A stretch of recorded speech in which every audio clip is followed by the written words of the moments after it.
अब इस कानून को आए हुए 16 साल हो गए हैं। कानून बहुत बढ़िया कानून है, लेकिन ज्यादा उससे इंपॉर्टेंट चीज ये है कि ये कानून का बड़ा जम के इस्तेमाल हो। तो हमारे देश में हर साल 40 से 60 लाख आरटीआई एप्लीकेशन लगाई जाती है, और पूरे विश्व में किसी भी देश में इतनी आरटीआई एप्लीकेशंस नहीं लगती हैं जितनी हमारे देश में लगती हैं। और क्यों लगती हैं हमारे देश में आरटीआई एप्लीकेशन ज्यादा? क्योंकि हमारे देश में केवल जर्नलिस्ट नहीं लगाते, केवल लॉयर नहीं लगाते आरटीआई एप्लीकेशन। देश के हमारी जो जनता है वो सूचना के अधिकार का जो महत्व है वो समझी है, और सब लोग अपने अधिकारों के लिए ये अर्जियां लगा रहे हैं। मैं आपको एक छोटा सा उदाहरण देती हूँ।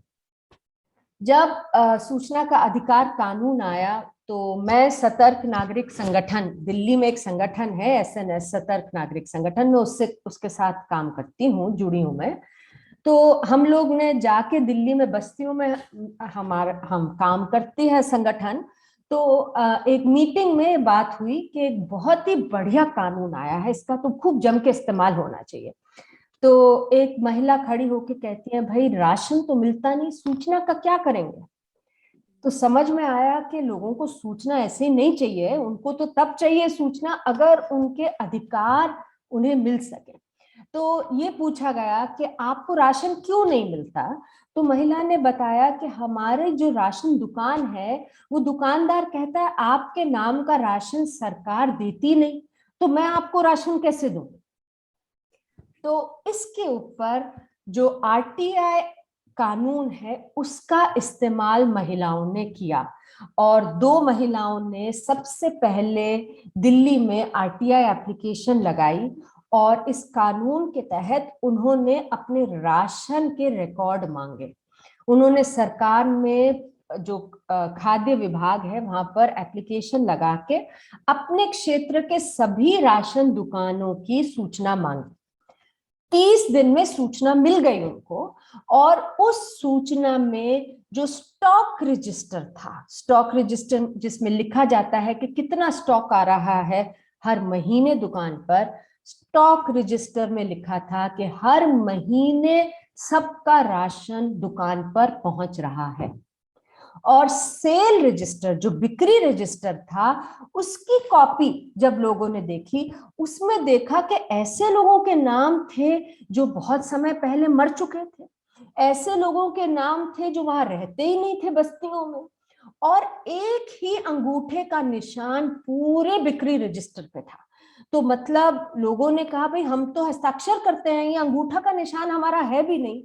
तो ये जब सूचना बाहर निकली, फिर इस सूचना को लेकर बस्ती बस्ती जाया गया और एक सोशल ऑडिट किया गया कि क्या आपने ये राशन लिया है?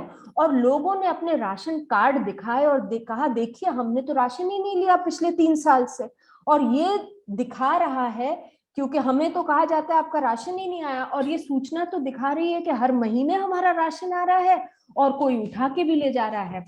तो इसको लेके फिर जन सुनवाई का आयोजन किया गया।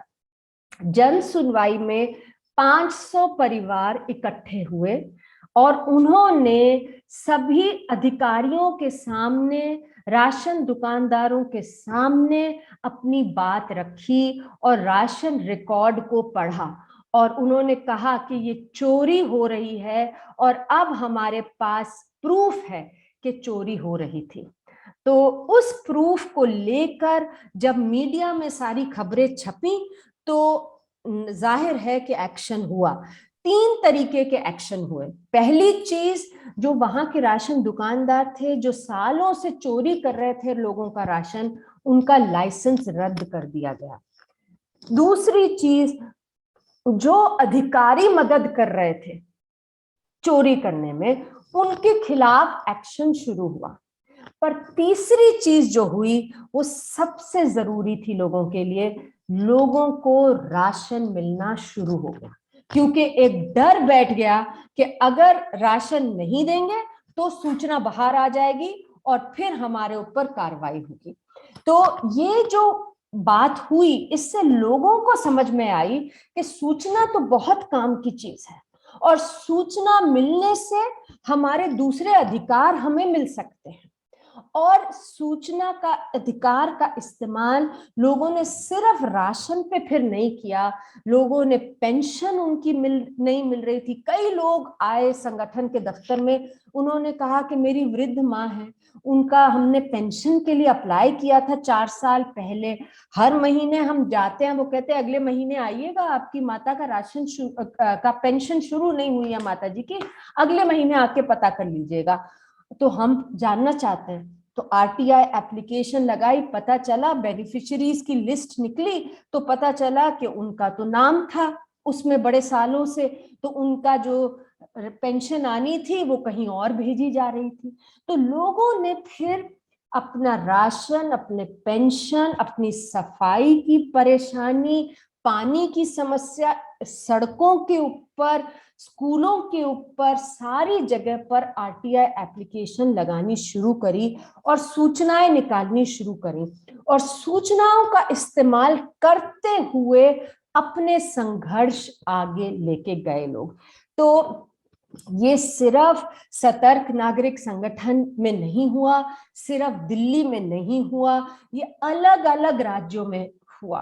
वो चाहे राजस्थान हो, चाहे केरल हो, चाहे मध्य प्रदेश हो, गुजरात हो, गोवा हो, अलग अलग जगह पर इस तरीके से लोगों ने सूचना के अधिकार का इस्तेमाल किया है। और जैसा कि आपने मुझे कहा बोलने के लिए, ये अलग अलग मुद्दों पर इस्तेमाल हुआ है, क्योंकि सूचना का अधिकार जो कानून है वो तो एक यंत्र है जिससे कि हम सूचना निकाल सकते हैं, लेकिन सूचना केवल एक चीज पे नहीं निकल सकती, सूचना तो सभी चीजों पे निकल सकती है।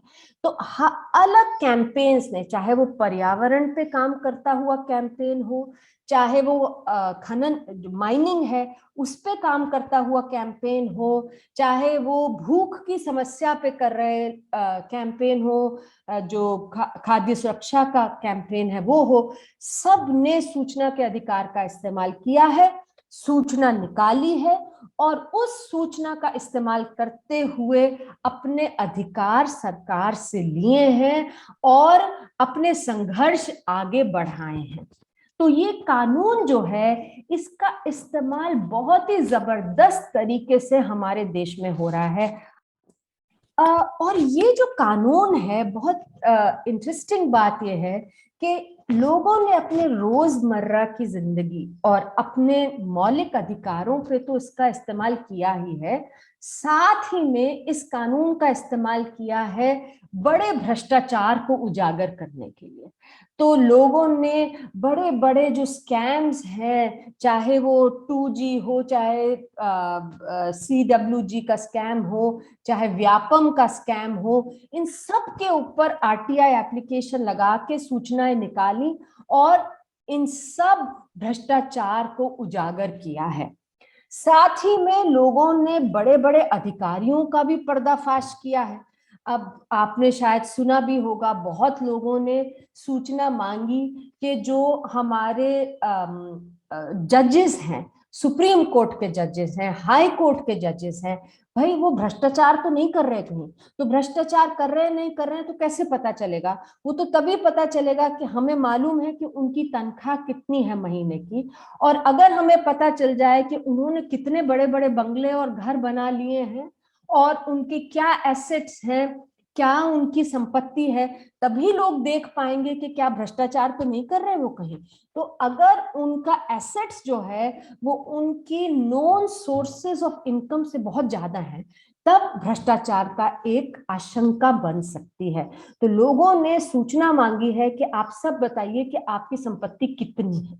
वो अलग बात है कि जजेस भी डरते हैं, वो नहीं देते हैं ये सूचना, लेकिन लोगों ने मांगी है ये सूचना।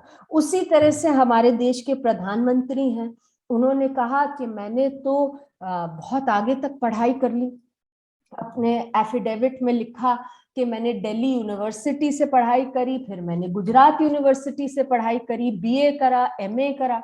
तो उन्होंने कहा कि 1978 में मैंने दिल्ली यूनिवर्सिटी से बीए कर लिया। तो किसी ने कहा ठीक है, अच्छी बात है, आपने बीए करा, पर हमने कहीं सुना था, आपने बोला था मैंने तो ज्यादा पढ़ाई नहीं की। तो उन्होंने दिल्ली यूनिवर्सिटी से सूचना मांग ली कि 1978 के बैच में किस किस ने पास किया, ग्रेजुएशन किया, वो लिस्ट हमें दे दीजिए। तो वो दिल्ली यूनिवर्सिटी कह रही है नहीं, हम नहीं देंगे ये सूचना आपको, और कोर्ट तक मामला पहुंच गया। तो अब लोग जाहिर है कह रहे हैं कि भाई अगर पढ़ाई कर रखी है तो उसमें छुपाने की क्या बात है, आप दे दीजिए, कि हम तो बस यही पूछ रहे हैं कि किस किस ने पास किया था दिल्ली यूनिवर्सिटी से बीए, तो ये बता दीजिए। तो लोग मांग रहे हैं सूचना। मांग जो है वो बड़े बड़े अधिकारियों के बारे में सूचना मांगी जा रही है, अलग अलग मुद्दों पे सूचना मांगी जा रही है। लोग पीएम केयर्स सेटअप हुआ है कि आप, कोविड का दौर चल रहा है, पैसे इकट्ठे किए जाएंगे पीएम केयर्स फंड में। तो लोग पूछ रहे हैं कि बताइए कहाँ पे खर्च हो रहे हैं वो पैसे। तो बड़ी सारी सूचनाएं मांगी जा रही हैं, और शायद यही कारण है कि सरकार जो है वो अब सूचना के अधिकार कानून को बिल्कुल पसंद नहीं करती।